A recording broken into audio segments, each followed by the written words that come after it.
புரிய வச்சாங்க. நீ நம்பின, நீ நம்பிட்ட. நான் சொன்னேனே நம்பிட்டு ஏற்றிங்க யாரு அவங்க என்ன நீ நம்பல. என்ன நீ செய்யுங்க நான் வந்து லோக்காயுத்த கூட்டத்துக்கு நான் வரமாட்டேன், அதுக்கு வரமாட்டேன், இதுக்கு வரமாட்டேன் பேசியிருந்தாங்க.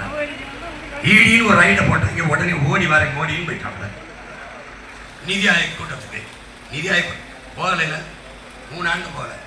திடீர்னு போய் சந்திரபாபு நாயுடு மணவாடு 2 பேரும் சேர்ந்துக்கிட்டு அப்படி கையை பிடிச்சி பேசிட்டு அது நிதியை கொஞ்சம் ரிலீஸ் பண்ணுங்க, நிதியை கொஞ்சம் ரிலீஸ் பண்ணுங்க. என்ன நிதி நினைக்கிற? உதயநிதி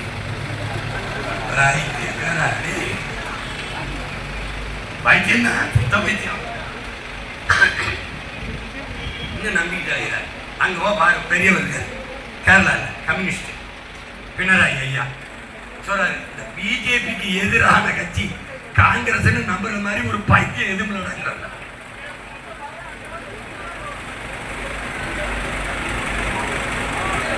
என்னங்கிற அவர் சொல்றாரு, என்னைய தோக்கடிக்க பிஜேபிக்கு காங்கிரஸ் ஓட்டு போடுதுங்கிறாங்க.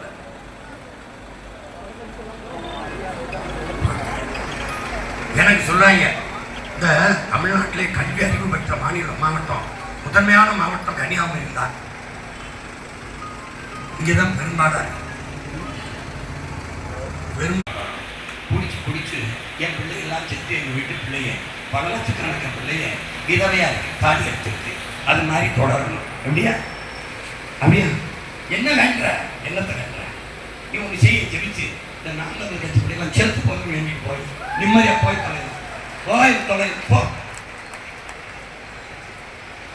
கள்ளச்சாராயம் குடிச்சு செத்தவனுக்கு 10 லட்சம் கொடுத்து பாராட்டு வர, நடிக்கிறவன் பார்க்க போய் செத்தவனுக்கு 10 லட்சம் கொடுக்குறான். நாட்டை பாதுகாக்க பாடு நின்று செத்து வந்தவனுக்கு 10 ரூபா கொடுக்கலாம். 10 ரூபாய். இந்த ஒரு கூட்டாளி ஒரு நாடு நாட்டு எல்லையில நின்று நாட்டை பாதுகாக்க எல்லை நின்று போராடி செத்து வரான். அவனுக்கு எவ்வளோ கொடுத்தான்? எவ்வளோ கொடுத்தான்? ஊடிக்கு செத்தான். கள்ளச்சாராயம் காய்ச்சறது குற்றம், குடிக்கிறது குற்றம். சட்டப்படி அரசு காசு கொடுத்தான். உன் பிள்ளையை நான் பிடிக்க வைக்கிறேன், வீட்டுக்கு வந்து அரசு என்ன விடுதலை போராட்ட வீரன் வைத்தியக்காரன். நீர் குடிக்க உரிமை இல்லைடா நமக்கு கடல்ல. இந்த கடல் யார்?